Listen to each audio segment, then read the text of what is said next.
आप जब स्टैंड लेते हैं ना, जब ये टैरिफ लगा इंडिया पे 50%, तो लोगों ने इसका मजाक भी उड़ाया, ये किया, ये झुक जाएंगे, वो नहीं हुए ना, मतलब उन्होंने प्रेशर सस्टेन किया। अमेरिका ने भी कमर कस ली है, वो कहते हैं अब हमने भी फ्री ट्रेड एग्रीमेंट करना है। इंडिया ने बड़ा क्लेवर खेला है। इंडिया ने बहुत, अभी तक उन्होंने अमेरिका के साथ ट्रंप की शराइत पे डील नहीं की। वजह यह है कि अभी भी जो टैरिफ का इशू है वो अमेरिका की सुप्रीम कोर्ट में पड़ा है। जो इस वक्त भारत ने काम किया है, जो नवेद साहब ने भी बोला कि बड़ी कमाल चालाकी से उसने जो है एक चाल चली या अपने मफादात को जो है प्रोटेक्ट किया। एक, एक्सपोर्ट्स इंडियन टेक्सटाइल्स की अब यूरोपियन यूनियन टैक्स फ्री जाएंगी। दूसरी जानिब पाकिस्तान के क्या हालात हैं? दूसरी जानिब पाकिस्तान के एक शहर फैसलाबाद के अंदर 150 टेक्सटाइल फैक्ट्रियां बंद। चूंकि भारत और यूरोप के दरमियान ये जो तिजारती मुआहदा है, तो पाकिस्तान पर जो पड़ने वाली मुमकिना मौशी असरात हैं, गवर्नमेंट उसको कैसे रोक पाएगी? क्या करना चाहिए? और उसमें मुझे सबसे पहले हुकूमत की तरफ देखना है, क्या वाकई हुकूमत संजीदा है? पहले तो आप अगर इनमें से जितने भी लोग हैं, ये सही कह रहे थे ना साकिब, तो अब इसका मतलब ये तो नहीं है बस हम हाय हाय कह के बैठ जाएं और बस क्रिटिसाइज ही करते रहें। सर यहाँ पे मुझे थोड़ी जलन भी होती है, हसद भी आता है कि यार इंडियन पॉलिसी मेकर्स अपने। हेलो दोस्तों, स्वागत है आप सभी का एपी ज्ञान चैनल पे। तो फ्रेंड्स, आइए देखते हैं पाकिस्तानी मीडिया की लेटेस्ट वीडियो। तो दोस्तों, इस समय पूरी दुनिया के अंदर और साथ साथ पाकिस्तानी मीडिया के अंदर इस बात की काफ़ी चर्चा है कि भारत ने किस तरह से पेशेंस के साथ न सिर्फ अमेरिकी राष्ट्रपति डोनाल्ड ट्रंप को डील किया, बल्कि अभी सिर्फ एक डील यानी इंडिया और ईयू के बीच में जो FTA डील हुआ है उसको करके दुनिया के अंदर काफ़ी उथल पुथल मचा दी है। और हर कोई इस इंडिया UAE FTA डील को भारत के लिए बेनिफिशियल बता रहा है। और यहाँ तक कि जो लोग डोनाल्ड ट्रंप के फालतू के बकवासबाजी पर मोदी को ट्रोल और क्रिटिसाइज़ कर रहे थे, वो भी मोदी का गुणगान कर रहे हैं। और साथ में आपको याद होगा कि अभी जो बांग्लादेश के अंदर जो क्योस मचा हुआ है, उस पर भी कई लोग कह रहे थे कि भारत को बांग्लादेश पर अटैक करके सबक सिखाना चाहिए, लेकिन मोदी में तो हिम्मत ही नहीं है। लेकिन यदि आप सोचिए, अगर भारत बांग्लादेश पर अटैक करता तो क्या ये इंडिया EU FTA डील होता? और उसके बाद जिस तरह से एक के बाद एक कई देश भारत के साथ इकॉनमी को और भी ऊंचे स्तर पर ले जाना चाहते हैं, क्या वो होता अगर भारत बांग्लादेश के साथ फाइट में उलझा होता?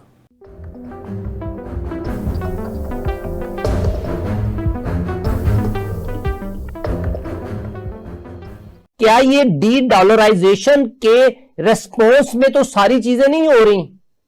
जी बिल्कुल, आपने सही कहा, ये बिल्कुल डी डॉलराइजेशन की तरफ है। जाहिर है ना, जो EU जो ये टैरिफ लगे हैं दुनिया के ममालिक पे, आप इंडिया का देख ले 50%, ब्राजील के, इनकी करेंसियां डॉलर के अगेंस्ट बहुत ज्यादा डिप्रिशिएट हुई है, यानी गिरी है। अब जब ये EU के साथ इन्होंने ट्रेड फाइनल कर लिया, जिसको मदर ऑफ ऑल डील कह रहे हैं, अब जाहिर है ये ट्रांजैक्शन डॉलर में तो नहीं होगी ना। सर, ये मदर ऑफ ऑल डील की वजह क्या है? आपने ये भी थोड़ी सी रोशनी डालनी है सिर्फ 2 मिनट में। मदर ऑफ ऑल डील की सिंपल वजह जो है वो डोनाल्ड ट्रंप जिस तरह एक एतबार नहीं किया जा सकता, जिस तरह एक ऐसी पर्सनालिटी है कि वो रात को कुछ और कह देता है, कल दिन में कुछ और कह देता है, उससे यूरोप घबरा गया है मुकम्मल तौर। और वो बावजूद इनके फ्री ट्रेड एग्रीमेंट के साथ अमेरिका के साथ डोनाल्ड ट्रंप ने और टैरिफ बढ़ा दी। आज सुबह ही कोरिया पे उसने टैरिफ बढ़ा दिया। कोरिया की ऑलरेडी ट्रेड डील हो चुकी है अमेरिका के साथ, लेकिन उसके बावजूद ट्रंप ने उसे 15 से 25%। तो यूरोप को समझ में आ गया है तो मुश्किल है अमेरिका के साथ उस तरह तिजारत करना ट्रंप के होते हुए। तो अब 2 ममालिक रह गए हैं दुनिया में, एक चीन है, लेकिन यूरोप ने अगर अपना माल भेजना हो, कहां भेजना है, क्योंकि चीन तो अपना माल खुद बनाता है, तो वो फिर सिर्फ दुनिया में एक ही मुल्क रह गया, वो है हिंदुस्तान, जिसकी 1.5 अरब की आबादी है। तो यूरोप ने यह देखा कि हमें अगर सबसे बड़ी मंडी चाहिए अमेरिका को रिप्लेस करने के लिए, तो वो इंडिया है। इसलिए इसने जो रिपब्लिक डे को यूरोप यूनियन ने इतनी अहमियत दी है कि उनके टॉप के रिसाले ये खबरें दे रहे हैं, मदर ऑफ ऑल डील्स, और इस पे तकरीबन काफी चीजों का 0+ यानी 0 टैरिफ लग जाए। उससे मुकम्मल तौर पे टेक्सटाइल एक्सपोर्ट करने वाले ममालिक, खसूसन वियतनाम, बांग्लादेश और पाकिस्तान, ये मुकम्मल आउट हो जाएंगे यूरोप से। ये इंडिया इनको रिप्लेस कर देगा, क्योंकि वो तो 0% टैरिफ उनको वहां पे लग जाएगा। और जो यूरोप को फायदा है उनको गाड़ियों पे है, जो उनकी BMW जर्मनी है, उनको इंडिया में आप यकीन मानिए 120% उन पे टैरिफ है। वो इंडिया एग्री कर गया कि हम आपको 40% कर देंगे, यानी 120 से लेके 40। लेकिन इंडियन गवर्नमेंट, आपको तो पता है ना, हिंदू जो है भाई वो बड़ा होशियार बनता है, उसने उन गाड़ियों की कीमत कम की है जो कि लग्जरीज गाड़ी है, यानी BMW, मर्सिडीज वगैरह, जो कि मिडिल क्लास की गाड़ी है, जो इंडिया खुद बनाता है, टाटा, महिंद्रा, उसकी उन्होंने नहीं कम की है।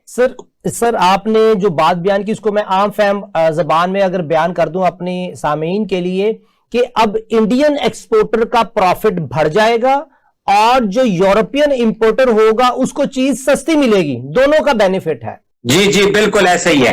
25% ऑफ जो ग्लोबल वेल्थ है या GDP है वो इस एग्रीमेंट के थ्रू कवर हो जाएंगे। पॉपुलेशन सर यहाँ पे ना मुझे थोड़ी जलन भी होती है, हसद भी आता है कि यार इंडियन पॉलिसी मेकर्स अपने आज की भी फिक्र करते हैं, आने वाले 50 सालों की भी फिक्र करते हैं, और हमारा पॉलिसी मेकर आज भी कहता है कि IMF रिपोर्ट कहती है, मैं नहीं कह रहा, कि आज भी करप्शन कर लो और जो फ्यूचर में 6 माह बाद कोई करप्शन की सिचुएशन उसको भी कर लो। सर ये कंपैरिजन जो है ना इंडियन पॉलिसी मेकर्स और पाकिस्तानी पॉलिसी मेकर्स को, इसको भी आपने कैटर करना है हमारे आज के प्रोग्राम में, बाद में इंशाल्लाह इसको याद रखिएगा। अभी ये जो फ्री ट्रेड एग्रीमेंट के बेनिफिट आपने बयान कर दिए सर, इसको काउंटर करने के लिए अमेरिका क्या कर रहा है, पाकिस्तान क्या कर रहा है, चाइना क्या करेगा, इसके ऊपर थोड़ा सा बताइए। अमेरिका तो इसको काउंटर करने के, देखिए ना, आप जब स्टैंड लेते हैं ना, जब ये टैरिफ लगा इंडिया पे 50%, तो लोगों ने इसका मजाक भी उड़ाया, ये किया, ये झुक जाएंगे, वो नहीं हुए ना, मतलब उन्होंने प्रेशर सस्टेन किया सर। उनका बेनिफिट आप फिर देखें ना, अमेरिका अब क्या कह रहा है, वो 2 बातें कर, एक तो वो यूरोप यूनियन को लान तैन कर रहा है कि हमने अगर टैरिफ लगाए भी है तो आपकी वजह से लगाए टैरिफ, आपने हमें छोड़ के आपने जाके एग्रीमेंट साइन कर दिया हिंदुस्तान के साथ। उन्होंने जो टैरिफ लगाए थे इंडिया पे तो यूक्रेन की लड़ाई की वजह से लगाए थे। अमेरिका का अपना कोई मसला नहीं था इंडिया के साथ, वो यूरोप यूनियन को वो दरिया के बीच पे, समंदर के बीच पे छोड़ के आगे किनारे पे चले गए। अब वो जो दूसरा फायदा हिंदुस्तान को इस एग्रीमेंट से हो रहा है, अब वो अमेरिका ने भी कमर कस ली है, वो कहते हैं अब हमने भी फ्री ट्रेड एग्रीमेंट करना है, वरना हम तो जो सबसे बड़ी मार्केट है दुनिया की, सबसे बड़ी चाइना नो डाउट बड़ी मार्केट है, लेकिन चाइना क्योंकि अपनी चीजें खुद बनाता है तो इस तरह की मंडी नहीं है जिस तरह हिंदुस्तान की मंडी है।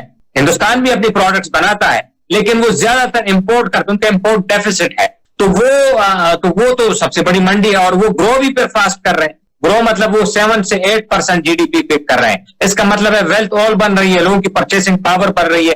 तो अब अमेरिका की भी यही कोशिश, आप उनके सफीरों के बयान देख लें, आप उनके कॉमर्स मिनिस्टर, कि हमने अब इंडिया के साथ जल्द अज जल्द अपना ट्रेड एग्रीमेंट फाइनल करना है,